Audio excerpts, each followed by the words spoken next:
Аты жөнім Макаева Айнұр. Осыдан бірнеше жыл бұрын құрбымның Данагүл басынан түсініксіз жайт өткен болатын. Ары қарай құрбымның өз аузымен баяндап берейін. Жоғары оқу орнында оқып жүрген кезімізде пойызбен жиі жүретінмін. Мерекелік демалыстар болса да шамалы күнге үйге барып келіп тұрғанды жақсы көретінмін. Әдеттегідей кешкі пойызыма отырдым. Демек, ертеңгісін ауылымда болуым керек. Айналдырған 12 сағаттық қана жол болған соң, жолға аса бір көп тамақ алған жоқпын. Бір бөтелке су мен шоколад қана сатып ала салдым. Негізі пойызға мінгенде шудың ортасында кітап оқығаннан гөрі жатып ұйықтағанды жақсы көремін. Көзім ілініп кеткенден түн ортасы ауғанда шамамен 3-тер шамасында оянып кеттім. Айналамдағы адамдардың барлығы ұйықтап жатыр. Өзім дәретханаға барып, сақтық үшін қол сөмкемді тастамай алып жүремін. Bir жағынан темекі тартып келуге тамбурға қарай шықтым. Шылым шегуге келгенімде оттығымды таппай дал болдым. Ары қарадым, бері қарадым, сөмкемнің еш жерінен таба алмадым. Вагонға кіріп, жолаушылардан сұрайын дегенімде ояу ешкім болмады.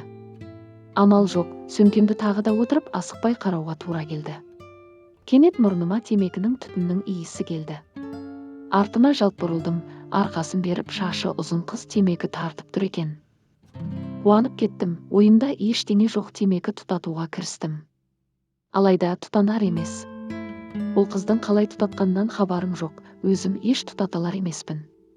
Көмек сұрайын деп қайта бұрылғанымда әлгі қыз ғайып болып кетті.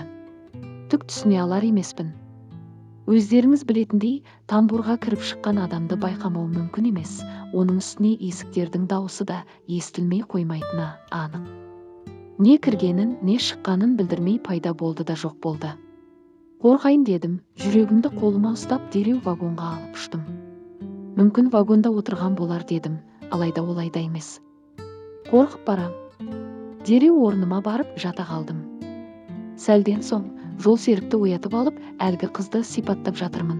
Ондай адам болған жоқ деп ол кісі бой берер емес. Сонда ол бейтаныс қыз кім болды екен? Елестеуі мүмкін емес, өз көзіммен көргенім, темекісінің иісіне шейін сезгенім айдан анық. Гүлім, Жамбыл облысы.